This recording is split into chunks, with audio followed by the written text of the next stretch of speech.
Welcome to the Wildscast. My guest today is Rabbi Tovia Singer, who is the founder and director of Outreach Judaism, which is a Jewish counter-missionary organization. And Rabbi Singer and I got into an amazing conversation about the issues on campus, in Israel, in the United States, how many of our Jewish brothers and sisters are being targeted by missionary and cult groups, Jews for Jesus and the like, what is being done. Rabbi Singer's kind and understanding style, as well as his expert knowledge on both the Torah and the New Testament, allows him to really be as successful as he's been. He also spent many years in Indonesia. We talked about that as well, and got into some issues about how we as Jews identify with our faith and our entire belief system. Take a listen. Okay, welcome to the Wildscast. It is an honor and a pleasure to have Rabbi Tovia Singer with us. Welcome, Rabbi Singer. Thank you so much. Thank you. I really appreciate you coming on, staying up so many hours into the night. You've been working for decades, pulling our Jewish brothers and sisters out of the hands of missionary and cult groups for years. Now, I remember growing up in Queens, it was a big issue.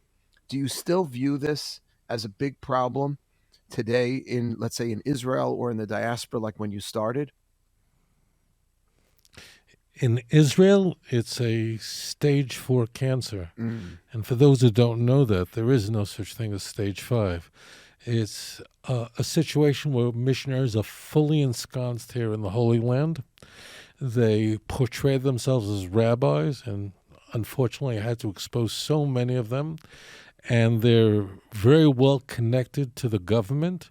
And the problem has increased exponentially, not only in Eretz Yisrael, but in North America where you are, because the problem of Jews for Jesus is a symptom of the unpaid bills of the Jewish people. So as assimilation peaks, heightens, so does apostasy and joining these fundamentalist Christian groups. Very unfortunate. So it is at least as much of a problem, if not worse, today. Oh, it's much worse today because, as there is the assimilation goes up, Jewish education dives, so we're losing our people for a lack of knowledge. Jews for Jesus and Chosen People Ministries and all these other fabulous missionary groups that target Jews for conversion exploit this vulnerability.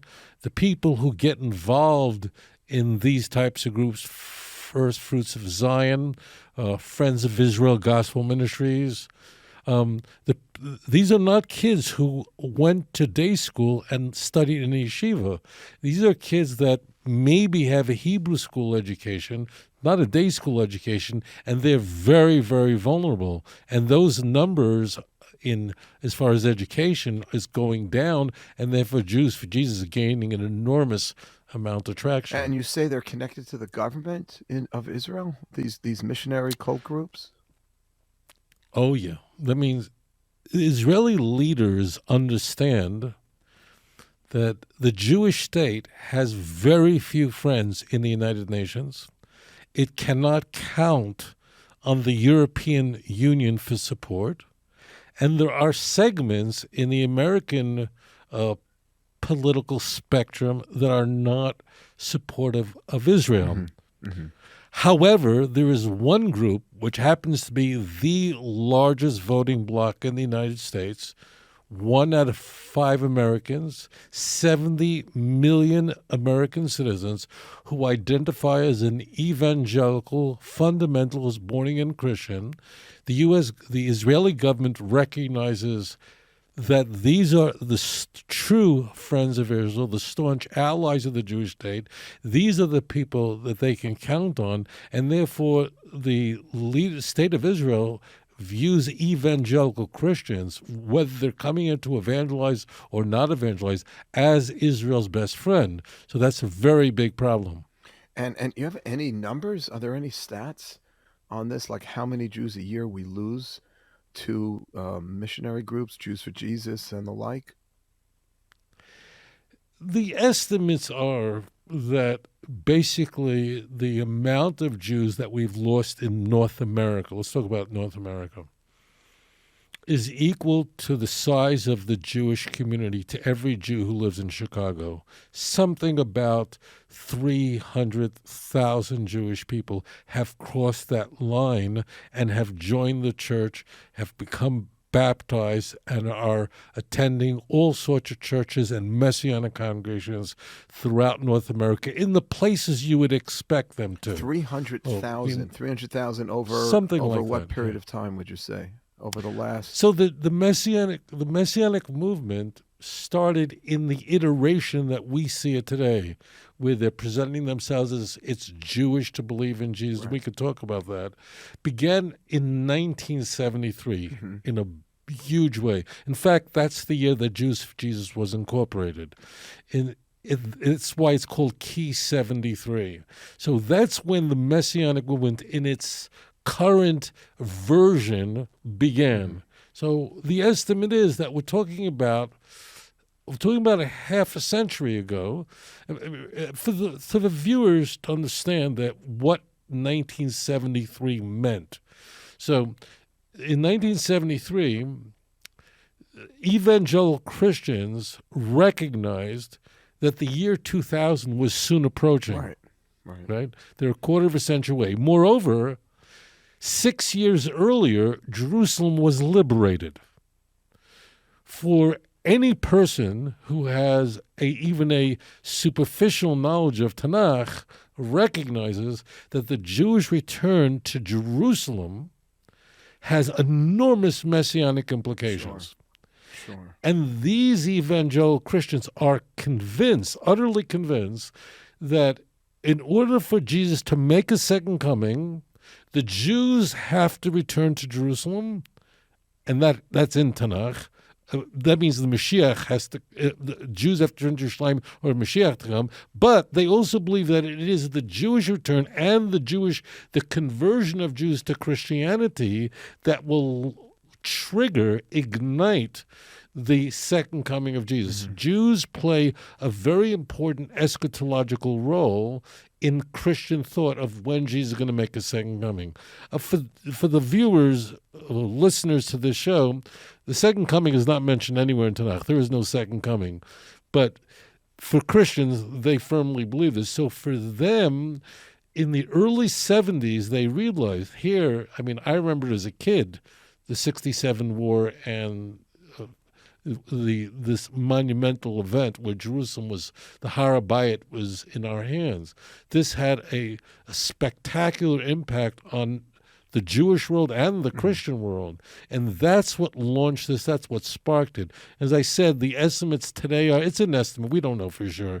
The estimates are probably about 300,000 Jews in North America So involved. what is, it's interesting because, in our outreach world, we're dealing with just apathy, agnosticism, atheism, right?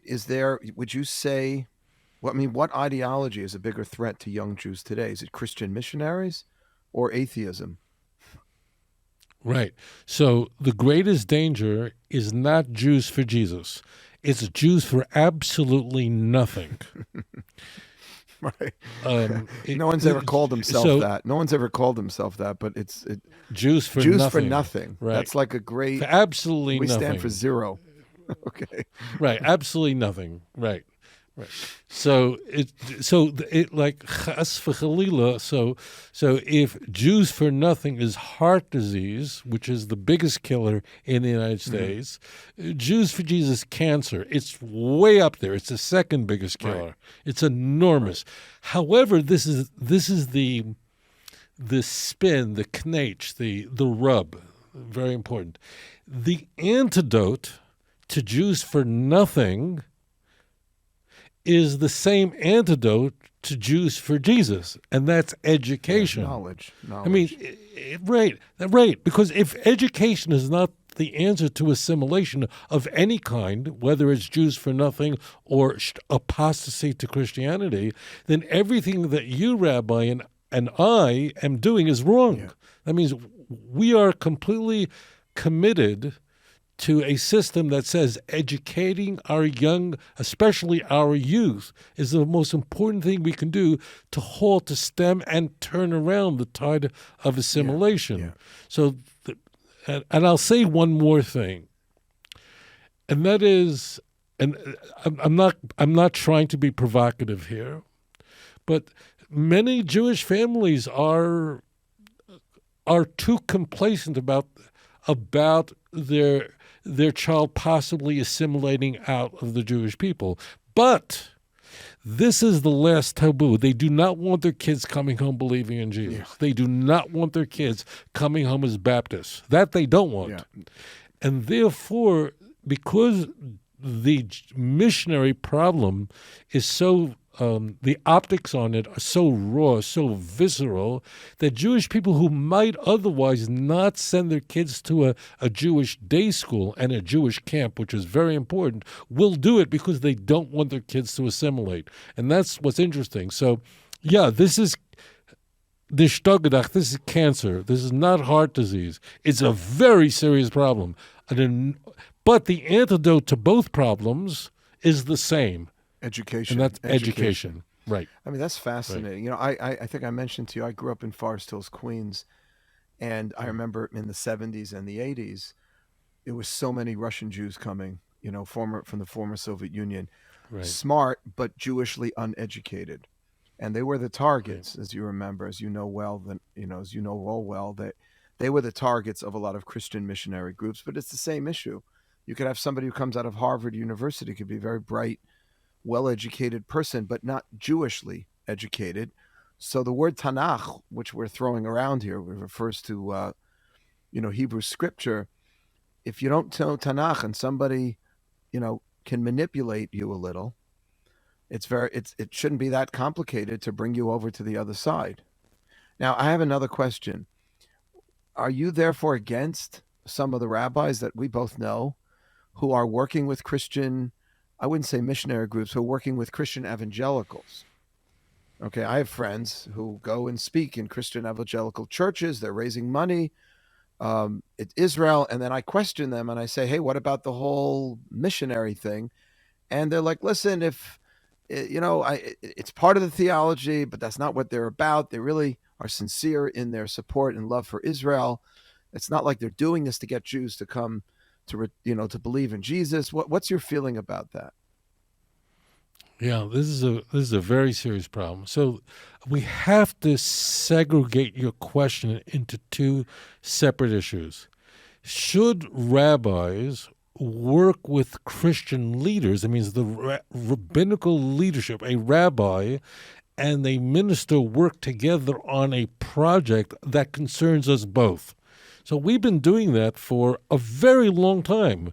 Rabbis work with Muslim leaders in Europe because they're concerned about shechita/halal. That's a non-issue. Right. That's not a problem at all. Well, I need to explain. There's one caveat that every person listening to our voice right now must understand. In all cases, the person that succeeds in converting a Jew, the first contact is always someone who is not a professional missionary, a layperson, an evangelical Christian layperson. Mm-hmm. And it's almost always someone who is not Jewish. It's not someone who works on the staff of Jews for Jesus. It's someone that your kid is going to meet in college. It's someone that you work with. It's someone that your nephew's going to meet in the cafeteria. Mm-hmm. So it always happens on a social level. And that's done purposely so that the person is, I guess, a little more unsuspecting. Is that the reason? No, it's the reverse. Jewish people, regardless of their affiliation or lack of affiliation with any denomination, have visceral hatred for Jews. This can't stand the group. Mm-hmm. So therefore, if a Jew meets a Jew who converted to Christianity, it's very offensive to us. Right. So therefore, they can't get their foot in the door. But conversely, if we meet, I say we, if an average Jew meets a non-Jew who's a Christian, who happens to support Israel and loves the Jewish people, so then we don't have a problem with it. Sure. We're not, right. So therefore, a social relationship is therefore possible, and the non-Jewish evangelical Christian can get his foot in the door. The evangelicals want to convert everybody. They would love to convert every Hasidic Jew in the world. But every group, 55 to 60 million Christian evangelicals, and the ones that are so supportive of Israel, Pastor Hagee and the like, they're all out to convert us. As far as Yes, and that means we're not talking about the former Speaker of the House, Newt Gingrich, as an example, who's very pro-Israel, but he's not a Protestant evangelical. He's a Roman Catholic. That man has no interest in converting Jews. This is important. The former mayor of New York, Rudy Giuliani, he's a devout Roman Catholic.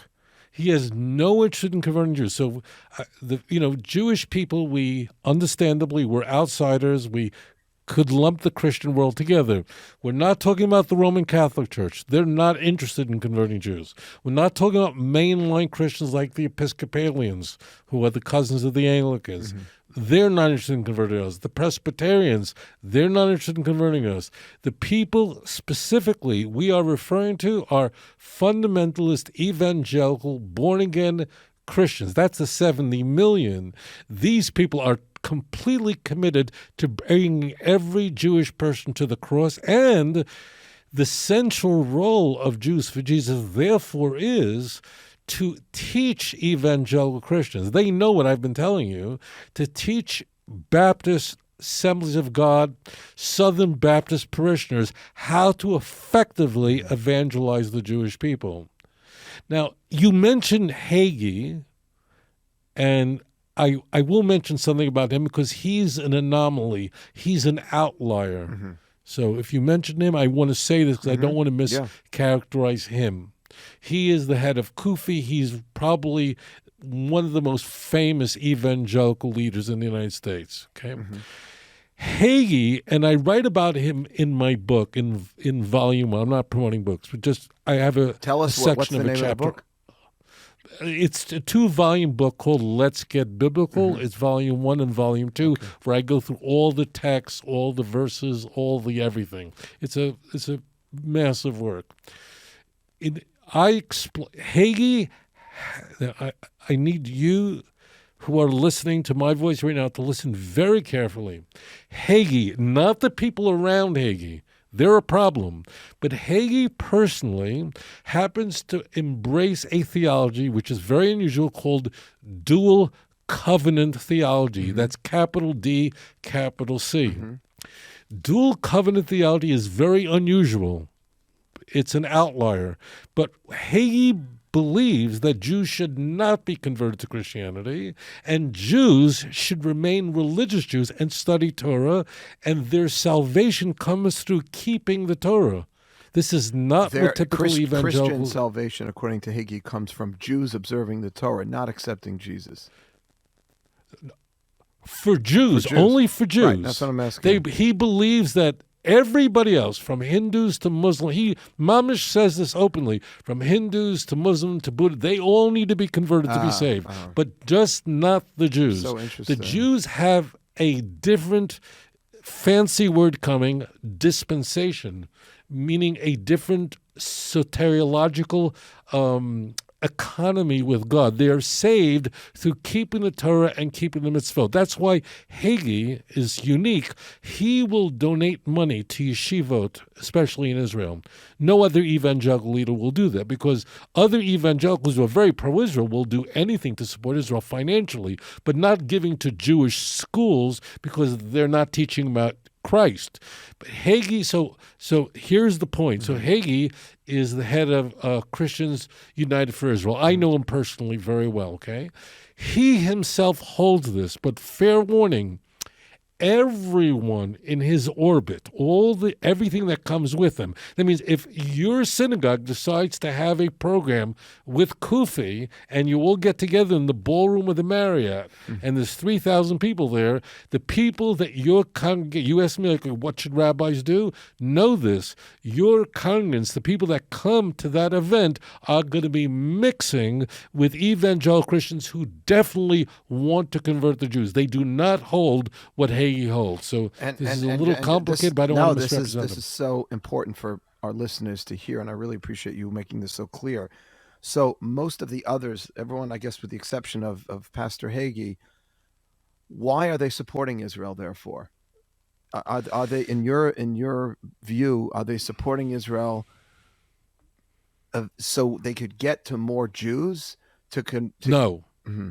No, they're actually honest, and this is the worst kept secret in the world. They'll tell you straight away. There is a movement that began in the United States. It was a British theologian. His name was John Nelson Darby. He's actually born in England. Heard of him, sure.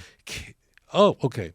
He comes to the United States with a new theology, and that is called premillennial dispensationalism.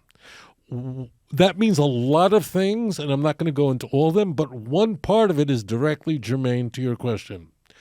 He upends the way the church viewed the Jewish people for 1,700 years. Until Darby, all Christians believe that the church replaced Israel and the Jews are no longer chosen. Right, the new Israel, they call themselves. Right, exactly. It's called New Israel theology. It's called covenant theology, or the pedestrian term that most people are familiar with is called replacement theology. Right. That's what the Catholic Church believes, what the Greek Orthodox the Orthodox Church believes. When I say Greek Orthodox and Catholic, that's the vast majority of the Christian world. Right. So the vast majority of the Christian world believe that the Jews were once chosen, but because they rejected Jesus and worse, killed him, so therefore they're no longer chosen. All the church fathers espouse this, all the reformers espouse this, and frankly, all the church fathers and reformers were really terrible anti-Semites. And the Catholics subscribe to this as well?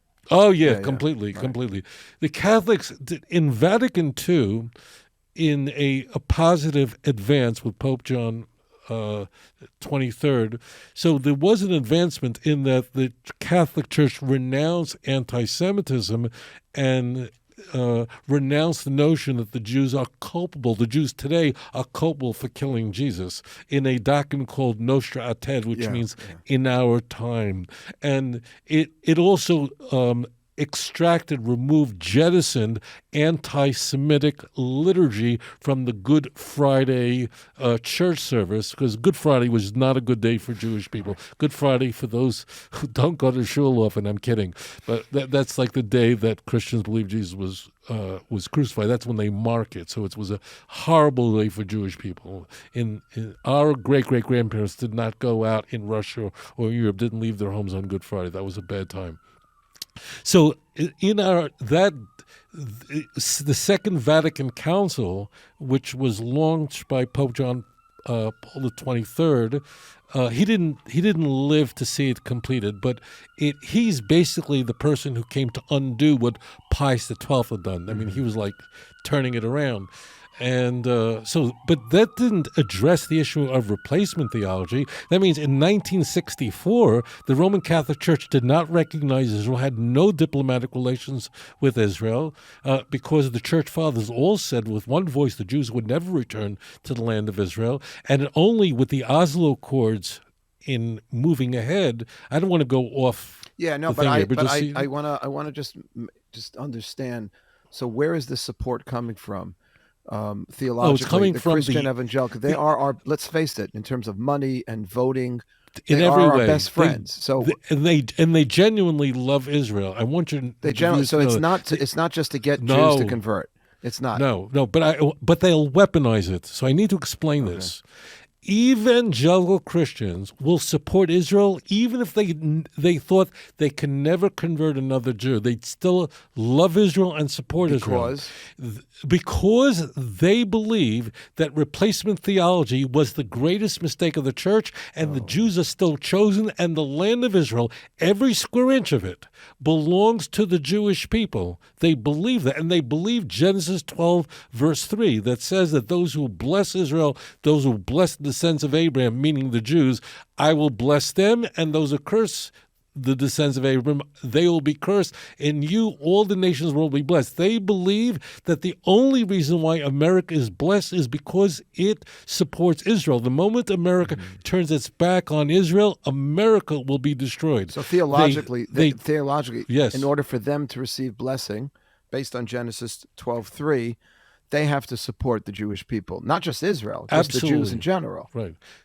And they believe, this is important, they genuinely believe that God's love never turned away from the Jewish people. So therefore the Jewish people are beloved by God, are still chosen.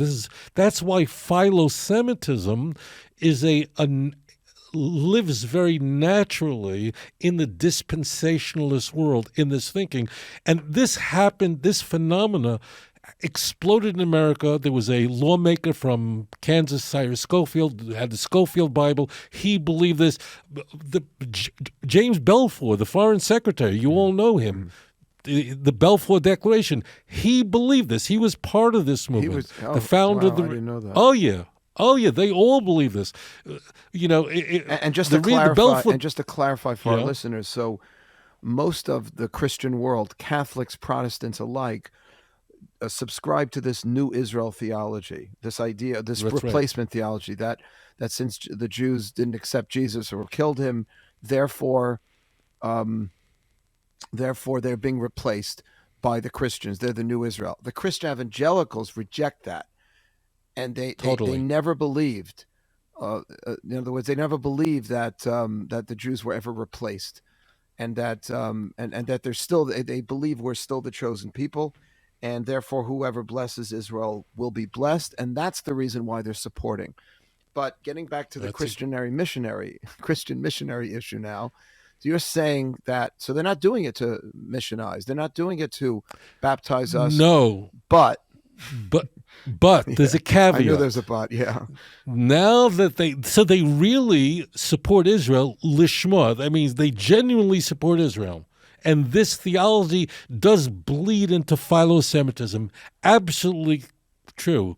But they then weaponize, they exploit this genuine love for Israel in order to convert Jews by saying, look, I know you Jews feel uncomfortable with Yeshua, with Christ, because of what Christians did to you. But I want you to know they were not real Christians. They didn't love the Jewish people. They followed a false iteration of Christianity. But we are a real Christian because a real Christian loves the Jewish people. And therefore they use their love for Israel. Again, they're not interdependent. They really support Israel because they support Israel. They're not doing it so they can convert Jews. This is a big mistake people make. I understand why. But they're not off the hook. They weaponize their support for Israel in order to evangelize and to get their foot in the door. And why would they, let me ask you a question. It seems like a little inconsistent within this theology of the Christian evangelicals, because on one hand you're saying they believe that Jews are the chosen people. On the other hand, you're saying they still want us to convert. They're not supporting Israel to get us to convert, supporting Israel because it's a value. It's a Christian value to support God's chosen people. And those who bless Israel will be blessed. So why don't they just leave us alone then? In other words, why wouldn't they be satisfied with us staying Jews? Why do they have to convert us? So this is a brilliant question. Tovias asked that question. I just made that. I'm just kidding.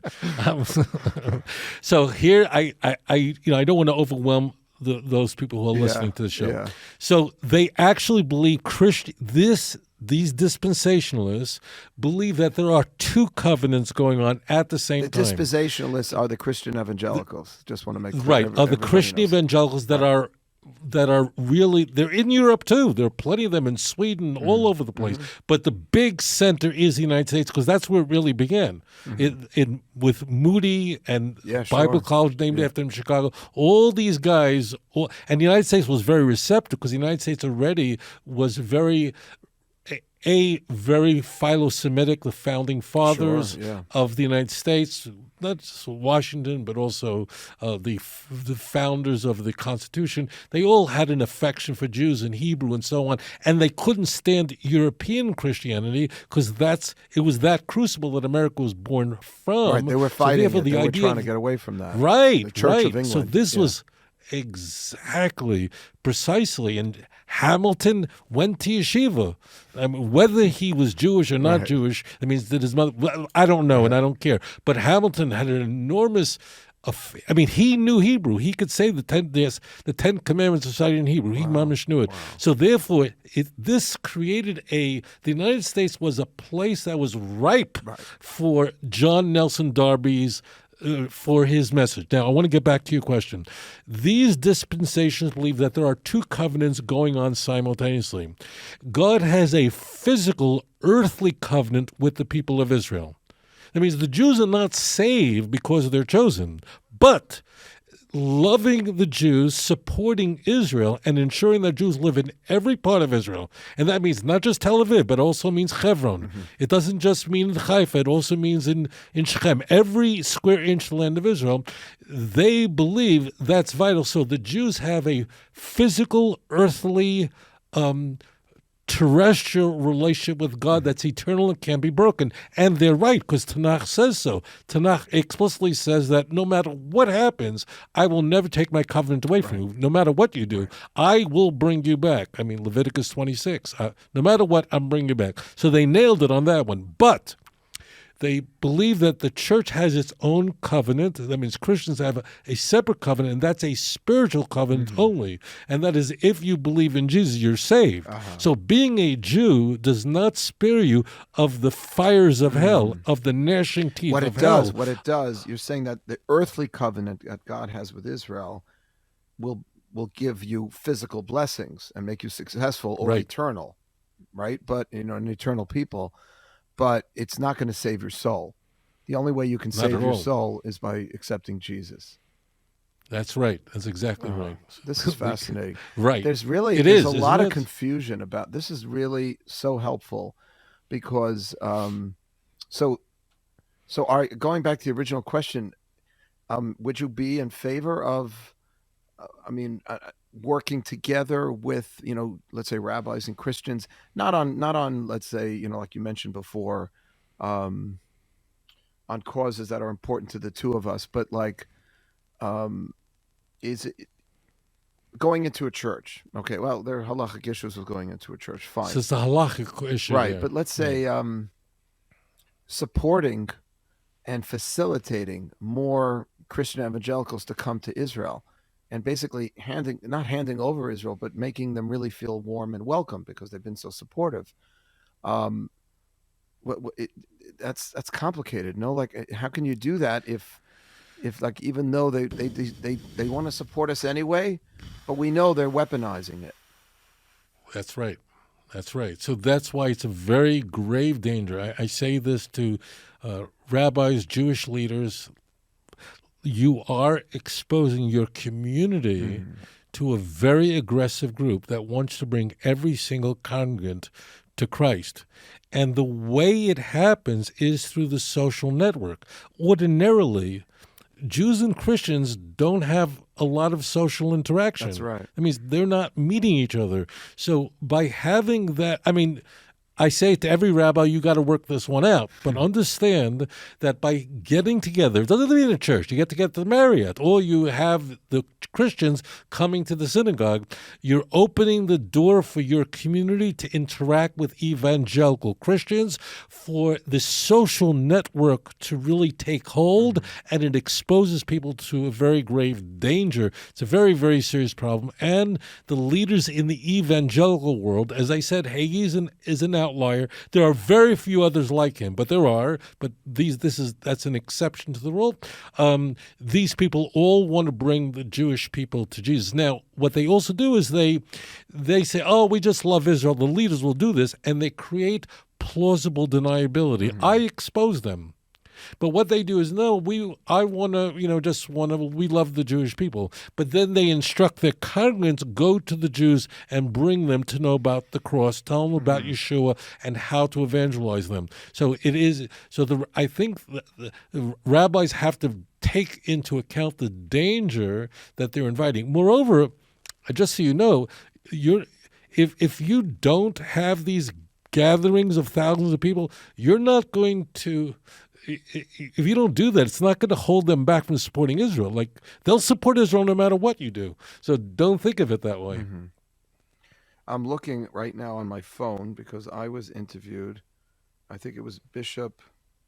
He interviews a lot of modern Orthodox rabbis like myself for his.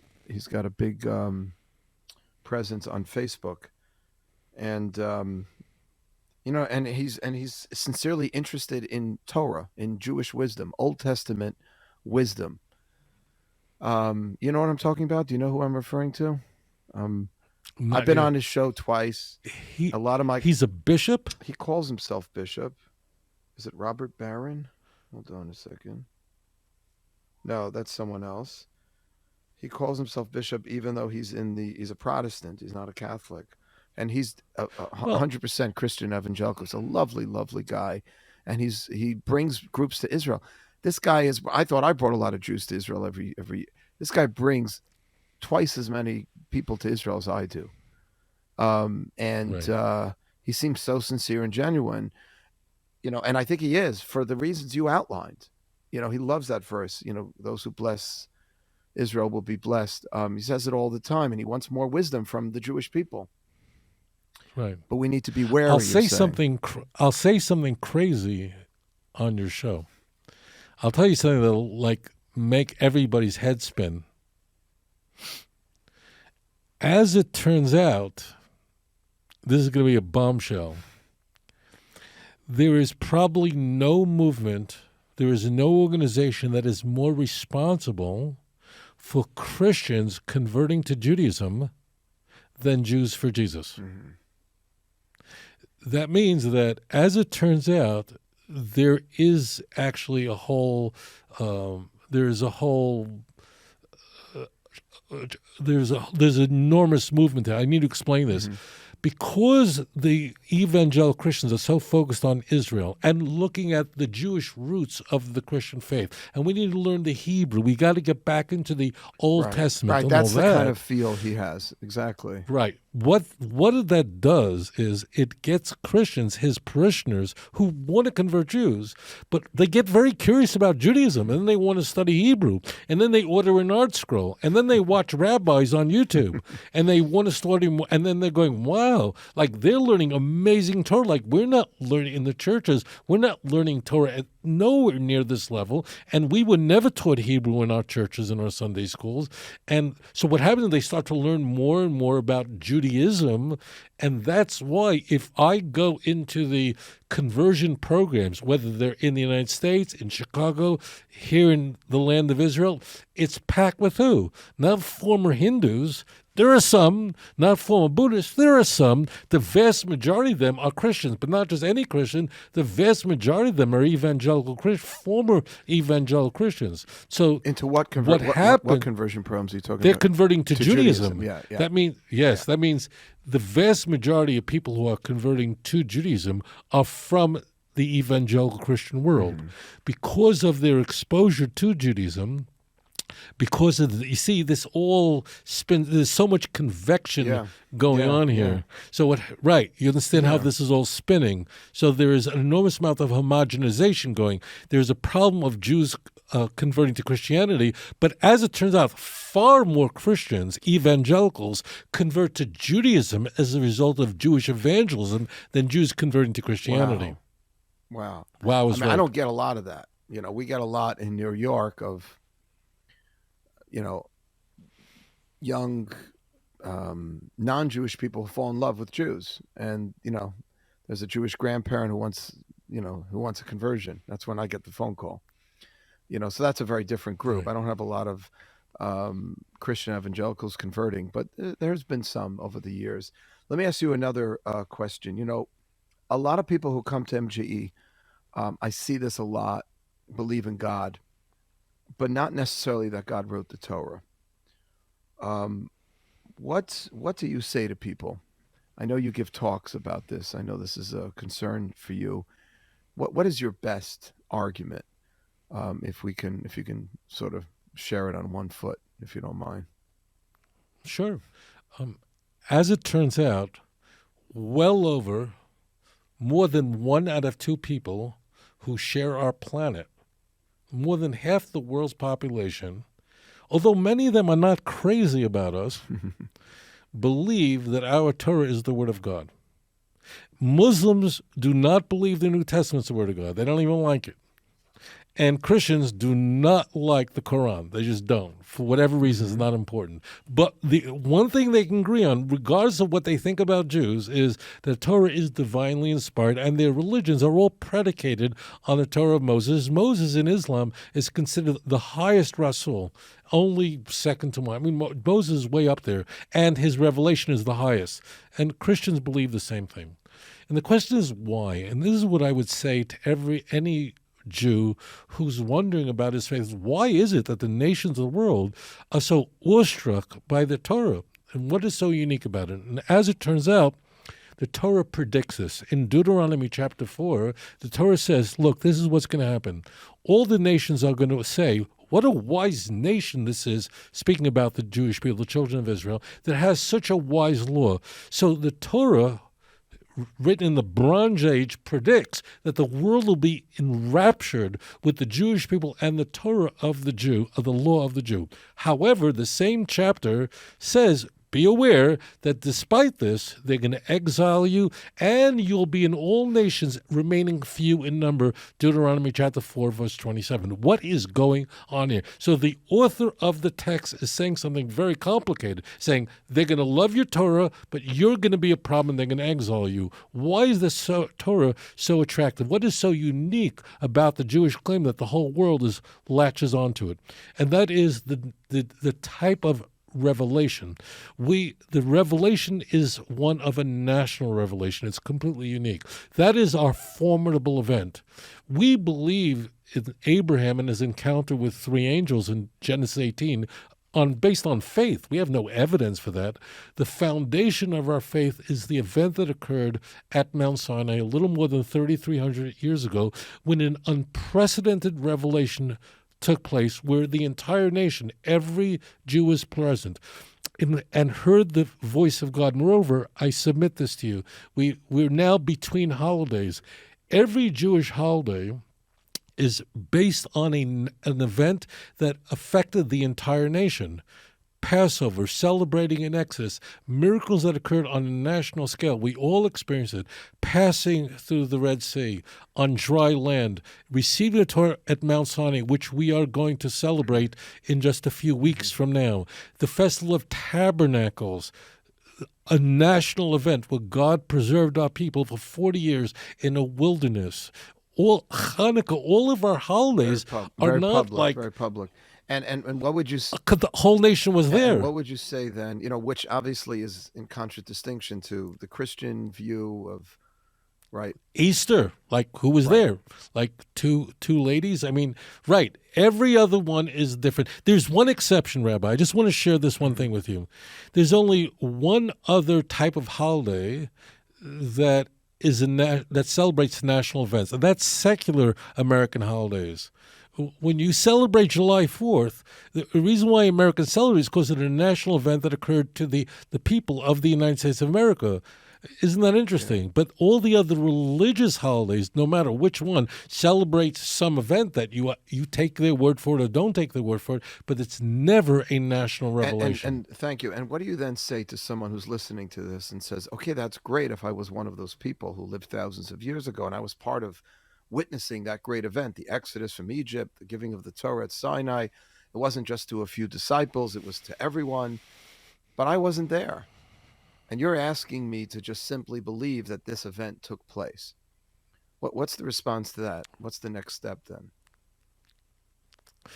Right. So think this through very carefully. There's a lot at stake here. What are the origins of the Torah? Is it divine or human? Someone wrote it. Right. Either God is behind it, or just a bunch of men who lived 3,000 during the Bronze Age are behind it. The consequences are staggering, right? Yeah. I mean, obviously, if it's God did it, then I should do it. If men just thought pork was a bad idea, well, that was good then, but bacon, that doesn't apply to bacon today. So, like, is God behind this? That's the... So here, now listen and think very carefully.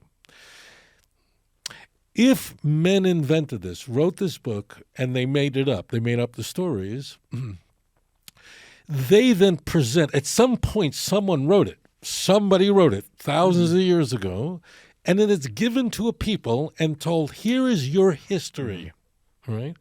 What would the people then ask if it never happened? There was no Egypt, no Joshua, no Moses. They'll go, what? Like, how come no one told us about this? That means the book is not making a claim that some prophet met an angel in some remote area. This happened to you, to your forefathers.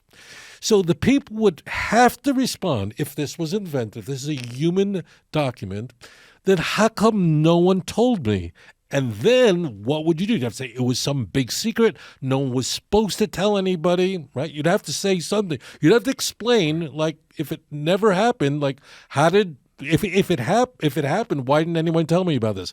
But as it turns out, the author of the book... Because that's the story. In other words, the story we've been telling... It's a story of your history. The story of our history is that these Jews were gathered around a mountain. They had been slaves. This is right. So let's say it was written by a human being. That human being would then have to somehow convince a nation that they were these descendants of these people that were enslaved or stood at Sinai. But that big of an event, I mean, this is what you're arguing. I just want to clarify it. That big of an event had to have been heard by somebody, right? It can't just be made up and then, right.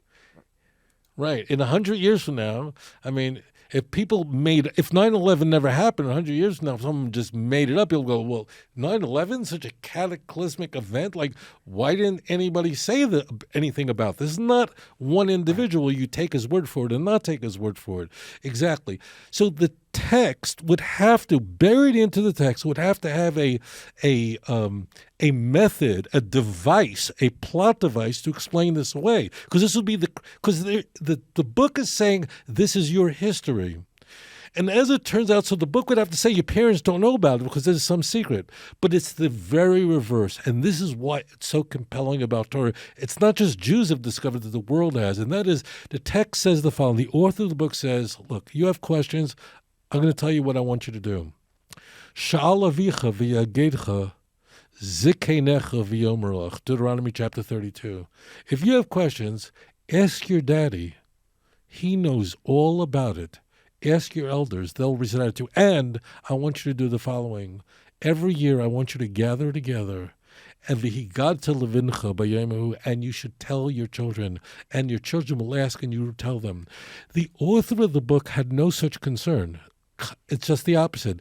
The author of the book says, if you want to know more about this event that happened to you, not to Eskimos, but to you, this is your history, go to your grandparents, they know all about it. Therefore, the book actually locks that in. So therefore, only the origins must have been divine. It must have actually occurred to our people. Moreover, Deuteronomy chapter 32 says, Deuteronomy chapter 4 says that this is a one-time event in history. No other nation. Of the Torah is a one event. Was one time. Ata hareis ladas, you have been shown this, hareis ladas, that you may know, not have faith. Why? That I am God. And ask, has there ever been, the text asks the question, Sha'alna l'yamim rishonim. The Torah, the author of the book, is speaking to you and is saying, think back through all time in history. Has there ever been any other nation that has had a national revelation and survived, that has been delivered on a national scale and is here to talk about it? The answer is no. Atah Reisaldas is the response to that. It never happened.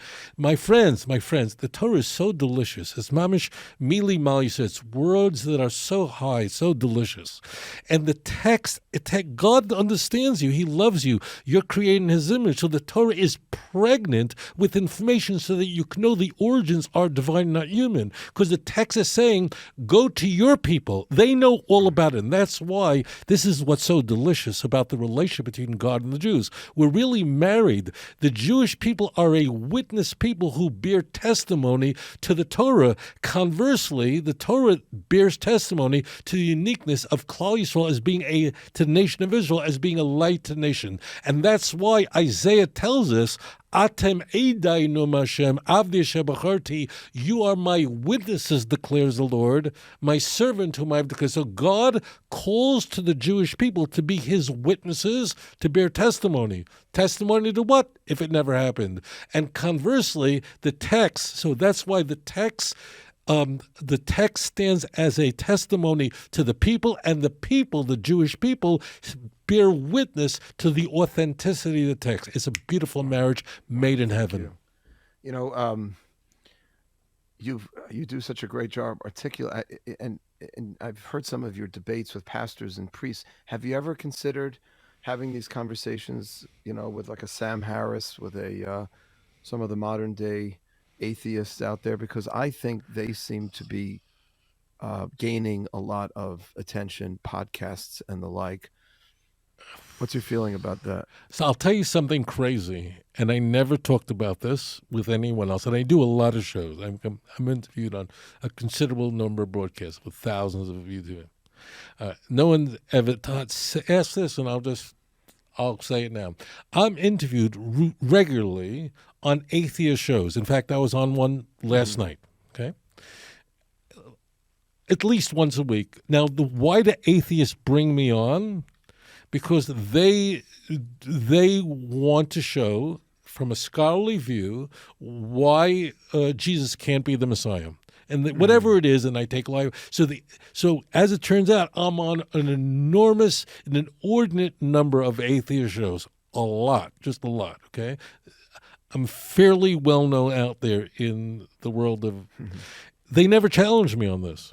Now, I care about these people, and I hope that when I'm on these atheist shows that the many people will watch it and discover the God of Abraham, Isaac, and Jacob. So my relationship in the atheist, I don't ever ask anyone to have me on. People invite me as a guest on their shows, and I'm booked way for 2 weeks. Not that I'm the biggest hit in the world, but I'm a little bit unusual. I've been doing this for 40 years. But as it turns out that in the atheist world, they generally don't ask me, and when they do, they'll ask me questions like, as an example, why do the vast majority of scholars believe that Isaiah is written by multiple authors? Why do the vast majority of scholars believe in documentary hypothesis that there are multiple authors to the 5 books of Moses, Wellhausen's? Okay. And what they don't understand is that the vast majority of scholars of the Hebrew Bible, of what Christians call the Old Testament, are devoutly religious people who don't believe in documentary hypothesis and have discovered long ago that the book of Isaiah has a single author, and don't believe that Daniel is a pseudepigrapher. So I don't want to offend them, but what's happening is there's an academic world, and in the academic world is kind of an echo chamber. You can't, in the academic world, in biblical studies, just say that Daniel was written. I'm not going to go, only you want to ask me, I'll talk about it, that Daniel was written during the Babylonian exile. Because that's a minimalist world. It's the result, unfortunately, of a war that Christians fought between each other in the 17th century, the bloodiest religious war in human history. The result was the Enlightenment, and from the 18th and 19th century, there was a building of an enormous wave of anti-religious fervor, not just in the United States, but in Europe as well. We are now in that hangover. And therefore, in academic circles, it doesn't make a difference to your Hebrew university, it's sort of kind of like an echo chamber. This is only in the area of the soft of biblical studies. This is not, if they won't care if you talk about this in medical school. But so that's a problem. They live in that echo chamber, and they're not interacting with people like me. So that's the deal. But I do debates. I have a debate coming up in Nashville. I didn't announce it. And how do you stay so composed? You're obviously arguing because things you would believe in. You're passionate. It's emotional.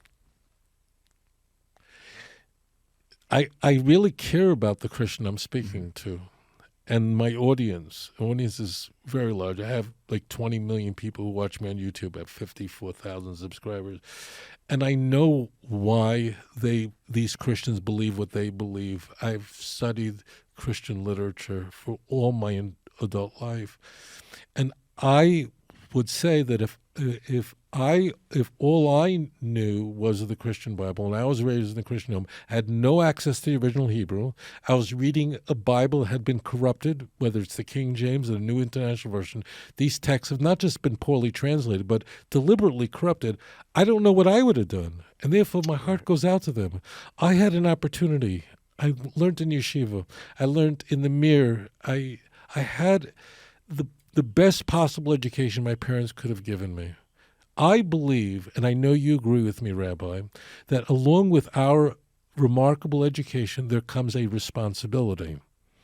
It's not just like you and I can say we've learned in the finest institutions of Jewish knowledge in the world. With that knowledge becomes a responsibility. I care so deeply about people, Jew or not Jew, who don't understand about the truth and the beauty of the Jewish faith. I didn't get this when I was a kid. I grew up in Brooklyn, and I did not like Gentiles. I just didn't. They scared me to death, and they hated me. I grew up in Brooklyn and Borough Park, and if you were in Borough Park in the 1960s and 70s, you stayed far away from non-Jews because you were chased down as a Christ killer. So I thought non-Jews were insane. I was born 15 years after the Holocaust. I mean, that's the world I grew up in. I thought the others, and then as an adult, I began to meet Christians who are such good people, nice people. I left Brooklyn, and I realized, no, I got this all wrong. So I don't get upset because I understand they're not bad faith actors. These are not like the BDS people who are just bad faith actors and using plausible deniability that they're not anti-Semites, they're only anti-Israel. That's a whole different ballgame. No, and with really them, I probably would not be. Your sincerity is coming through. You actually care about the people with whom you're arguing. And therefore, your tone is going to be different. It's not simply about convincing them. Of course, it's about helping them. Right, because they're good faith actors. If they were bad faith actors, I would not be able to interact with them. But they're good faith actors. They genuinely believe this. It's not their fault. I mean, they're told since they're a kid, Jesus loves you. They're never taught Tanakh. They're never reading in Hebrew. They have no access to the original. I mean, what do you expect? Yeah. I mean, if you're exposed to that kind of literature, so that's why I care about them. So I never get angry. And just the opposite, I feel enormous affection for them. Let me ask you one last question. Actually, just two last ones. We're talking about Christianity now. So many of my students are drawn towards the more Eastern faith systems, Buddhism, even Hinduism, Taoism. You spent time in Indonesia.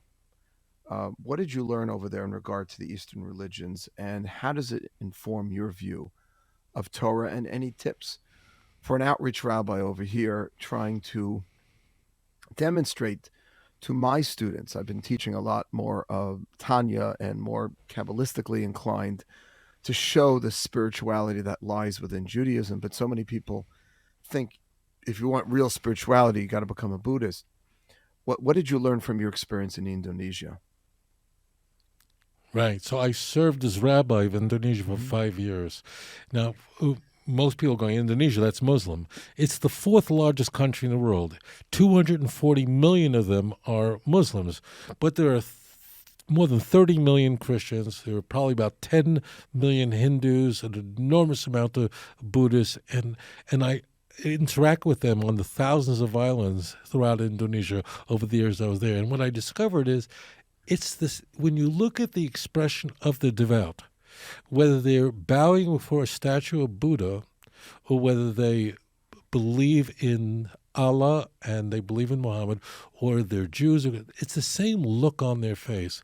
It's so obvious that we are hardwired for God because we're created in the image of God. And we all want to connect to the divine. It's undeniable, and also in the Muslim world, I'm very deeply connected to them because they really appreciate what I'm doing. They really don't like Christians. Mm-hmm. So what I realized was that everybody's got this. We're all Bluetooth hardwired for believing in God, and no animal ever believed in God and wouldn't know what you're talking about because we're created in the image of God, and therefore it became very obvious to me that we're all trying to connect to the divine. And the Torah is merely saying there are all these different ways, but this is the proper venue in order to cherish a true relationship with HaKadosh Baruch Hu.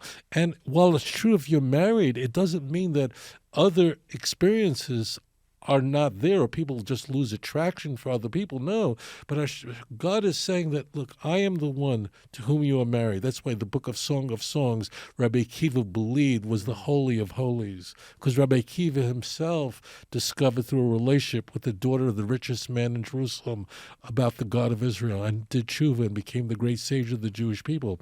So my discovery about the Eastern religion is that when you meet the Hindus in Bali has a very large Hindu community population, very devout, much more so than in India. It's the same face. It's the same face in the Buddhists on the island of Java. It's the same face on the Muslim. It's the same face in Jayapura of the Jews that are there. So it's very obvious that everyone is drawn to God, and the Torah is saying this is the way. And what is striking, this sort of brings back to where we were, is that the Jewish people, we are told, are a or lagoyim, a light to nations.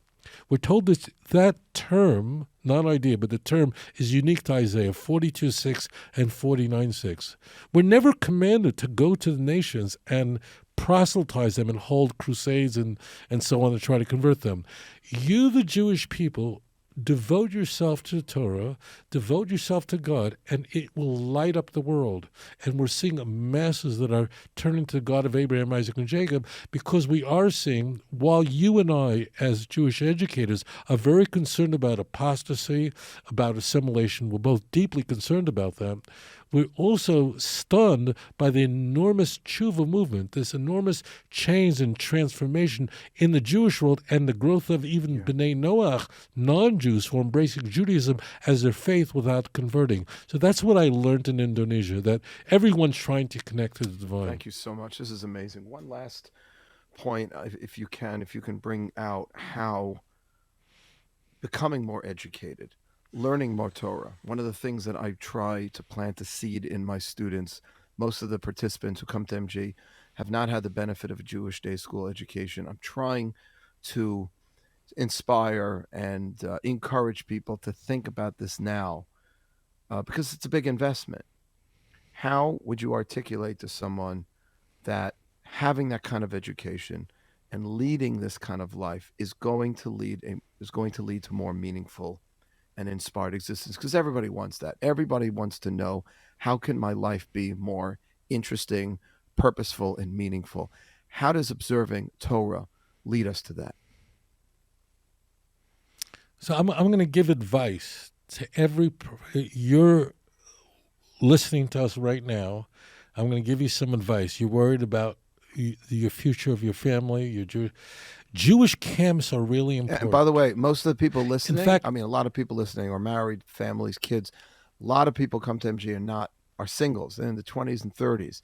And they're just like, come on, Rabbi, let me get married first. But I think we should talk about this now, because that will help determine what kind of girl, what kind of man you want to start dating. That's right. Right. And the other thing is, I'm going to say something. It will not be provocative. Judaism can be a practice in the United States, but in truth, the full experience of Judaism is here in the land of Israel. I'm just telling you what works. I've been doing this a really long time. It needs to be an experience. Just learning the text, but not experiencing Judaism is is not the way you have a marriage with your faith.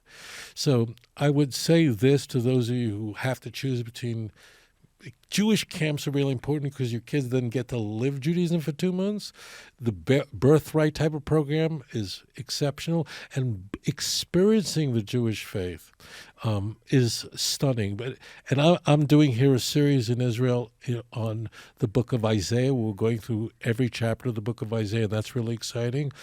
People are often not studying the prophets as much as we possibly could, so I want people to know about that. But I think experiencing Judaism is vital. To actually live through the Jewish holiday, Shavuot, what's coming upon us, contemplate what we've been talking about, but living it. And that's why something like 65 or 70% of kids who come on a birthright trip to Israel are transformed, marry inside the faith. The numbers are staggering. It has a very big impact. We have never met before, I don't think, but I'm just going to guess that when you came to Israel, right, that had an enormous impact on your own. Yeah, I mean, there's something just about being there. And I've been bringing groups over 20 years. It still has its magic. But how do you? That's right. What's a good first step for people in your mind? But let's say traveling to Israel is one thing. Let's say someone can't go for whatever reason.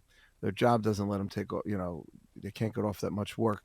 What would you recommend? I mean, I'm not setting you up to just advertise the Manhattan Jewish Experience right now, because we have a lot of programs like this, Shabbat dinners, classes, and all that. But what do you think is? That's the key. It's the Shabbat dinner, I think, that will trigger so much. I think the beginning has to be an experience. And that's why what you're doing, another outreach, come to a Shabbos table, experience Judaism, and then it triggers so many questions, and then the learning follows from the experience. Whether it's going to Israel, which is very, very powerful, to actually come here to Jerusalem, where almost all the Bible was written, where all the prophets preached. You can actually walk through Jewish history, but experience Shabbat, not just not just learn about Shabbat digitally, but actually experience it. I think that makes a big difference in people's lives. And visiting Israel, I think, is huge. But if you just started teaching Judaism, people are not experiencing Judaism, I don't think it'll have the force. Be academic. The potential is not right. Well, if you don't mind, I'll take that opportunity because we are going to Israel this summer. MJE, we're bringing 2 different groups, July 16th that week. And we've got dinners almost every single Friday night at MG at our 3 locations in the city. So I appreciate you giving us, without even realizing, a great commercial for our programs. But I want to thank you, Rabbi Singer, for your incredible work, not just the time and that you stayed up late. And I apologize for coming on later, that you waited. And I know how busy you are. If people want to hear more from you, and they want to watch your videos, what's the best way for people to follow you? YouTube, and it's just Tovia Singer, that channel. The website address is outreachjudaism.org. And you can download, it's all free. So you can, there are thousands of videos up there, and Christians are challenging me. If you enjoy the debates, a lot of people do. There's no shortage of that, and I think that it'll be very beneficial. And I'm very grateful to you, Rabbi, for the work that you're doing, spreading not just knowledge but the experience and bringing our people to the Holy Land. That has there's nothing I think that can compare to that experience of coming to the land of Israel and walking in the promised land. Thank you. Hashem should continue to bless you. You've been doing this for a long time. You should have the strength to continue to do this for a lot longer because we need your amazing work. And that was really enlightening, just to get all the different nuances about the Christian evangelical world and our attitude. Very, very important, and especially the Torah Sinai discussion that we had. Really appreciate you coming on. And Outreach Judaism. What's the website again? .org. O-R-G. Outreachjudaism.org. Okay, excellent. Right. Rabbi, thank you so much, and have a Laila Tov, a good evening. You can get some rest now. I really appreciate the time. It's been amazing.